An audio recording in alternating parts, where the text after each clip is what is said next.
Live from downtown Detroit, home of WDIV and Click on Detroit, Local 4 News at noon starts now. The United States counts its highest coronavirus-related death toll in a single day, but things could be looking up soon. Yeah, we're really proud of the American people. It looks like across the United States, people are following the guidelines. Now, at noon, we'll take a closer look inside the optimism. But we begin here at 12 o'clock with breaking decision 2020 news. Senator Bernie Sanders is dropping out of the Democratic race for president, clearing the way for Joe Biden to become the party's nominee. Sanders' bid started off strong, but lost momentum after Super Tuesday. Biden handed him a string of primary defeats, widening the delegate gap. The Vermont senator's announcement makes Biden the presumptive Democratic nominee to challenge President Trump in November. Sanders is addressing his supporters right now, thanking them for helping to get out his message. Of course, we'll have more on that breaking story throughout the day. The other big story, the coronavirus pandemic and its grip on our lives. Here is what you need to know this afternoon. Statewide, Michigan has more than 18,000 confirmed cases. We have now lost 845 people. The numbers underneath the yellow arrows show the increase in cases and deaths in a 24-hour period. Let's take a look back to understand the scope of this. Michigan reported its first 2 cases on March 10th. 2 weeks later, we had more than 1,700 cases. And this afternoon, there are more than 18,000 cases statewide. New updates have been coming mid-afternoon, so we will keep you posted on the latest developments. Also making headlines at this hour, the Health and Human Services Department announced this morning that General Motors has signed a contract under the Defense Production Act to make 30,000 ventilators by August. Rod Maloney joins us this afternoon with a closer look at the effort. Good afternoon, Rod. Yeah, good afternoon, Karen. You know, the arsenal of democracy has returned. You know, back during World War II, GM and the domestic automakers stopped making cars and trucks to build war materiel. And this time in the war against the coronavirus, they're going after the virus with ventilators, very high-end and very important ventilators. Now, this is a major undertaking, a near $500 million contract. General Motors getting into the ventilator business, although they're not going to be making a profit on this. They started 3 weeks ago with a phone call between GM CEO Mary Barra and a group called Stop the Spread. And then GM started planning to buy parts, started training UAW members, local community members in Kokomo, Indiana, at a plant that makes precision electronics there. And they've done the conversion now. And the video you're looking at is the training of those workers down there. And they're going to start building right after Easter next week. They're going to build and also ship. Let's hear from Jim Kane, who is a GM spokesperson. Everyone is moving with this incredible sense of urgency. And it's been that way since day one. We've had tremendous support from our suppliers. There are more than 91 Tier 1 suppliers engaged in this process, and they've moved mountains to ramp up parts production. And, the important thing is, too, these are going to be overwhelmingly American-made parts going into these American-made ventilators to help save the lives of Americans. And of course, they're going to be building specialized workspaces for these people, and they're going to be 6 feet apart, social distancing, lots of cleaning and lots of concessions to making sure that everybody is clean and disinfected and so forth as they go about this. And one of the things that General Motors is most proud about is that there are varying levels of ventilator out there, but the ones that are in the most need are the ones for the most seriously ill. And that's what they're building here in Kokomo, Indiana. They again start shipping next week. Reporting live in Livonia, Rod Maloney, Local 4. All right, thank you, Rod. On the national front, streets in many major U.S. cities are empty. There are now more than 397,000 confirmed coronavirus cases in the United States, and more than 12,000 Americans have died.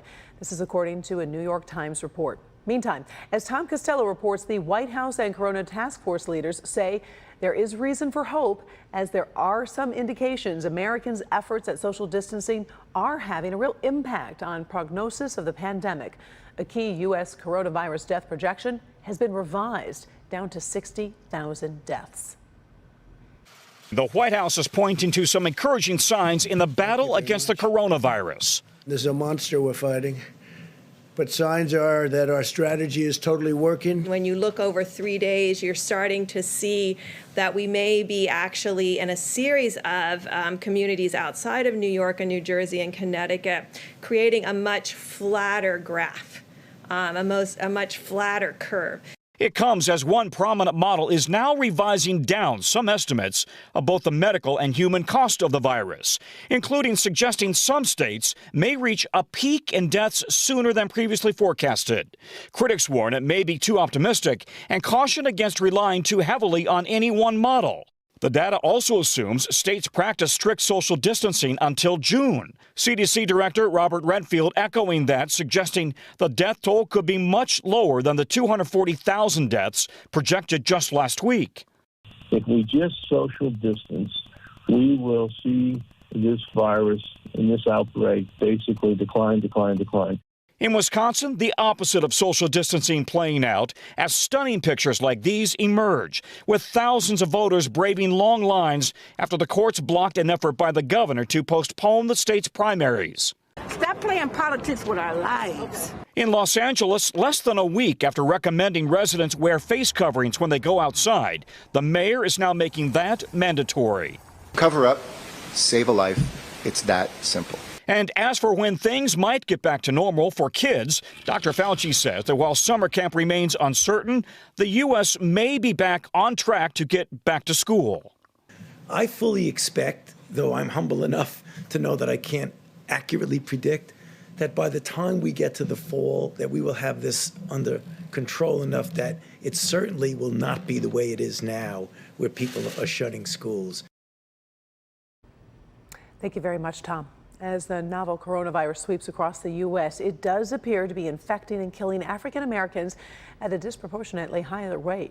The emerging stark racial disparity led the Surgeon General Tuesday to acknowledge the increased risk for African Americans. A Washington Post analysis shows counties that are majority black have 3 times the rate of infections and almost 6 times the rate of deaths compared to counties where white residents are in majority. Here in Michigan, African Americans account for 33% of cases and roughly 40% of deaths, despite compromising only 14% of the population. More than a quarter of deaths occurred in Detroit, where African Americans make up 79% of the population. Today, Dr. Deborah Birx addressed the racial disparity.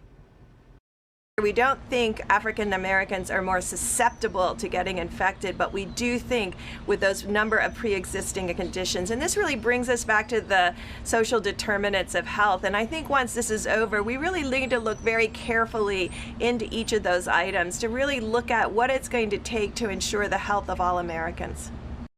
Henry Ford Health System has begun enrolling volunteers in a highly anticipated study of hydroxychloroquine. The study will investigate whether the drug can be used to help prevent people from getting COVID-19. Researchers plan to enroll 3,000 participants. To qualify, you must be a hospital employee in Southeast Michigan, a City of Detroit first responder, or a DDOT bus driver.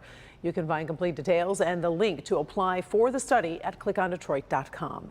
Stock market is on the rise this Wednesday afternoon, with optimism appearing to offset any negative reports. Here is a live look right now. You see the Dow is up some 524 points, showing a healthy gain following Tuesday's losses at the end of the trading day.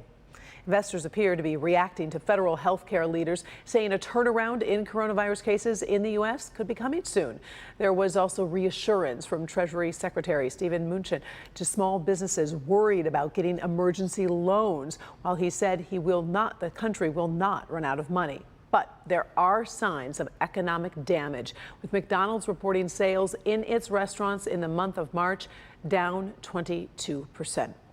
As always, clickondetroit.com is packed with useful information to get you and your family through this crisis. You can find it at clickondetroit.com/coronavirus.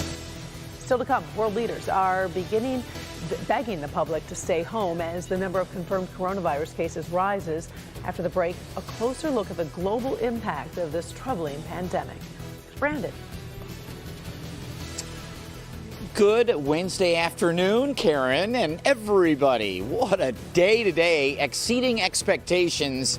It doesn't last too long, though, encouraging once the news is over, get out and enjoy it. Talk about that change coming our way next.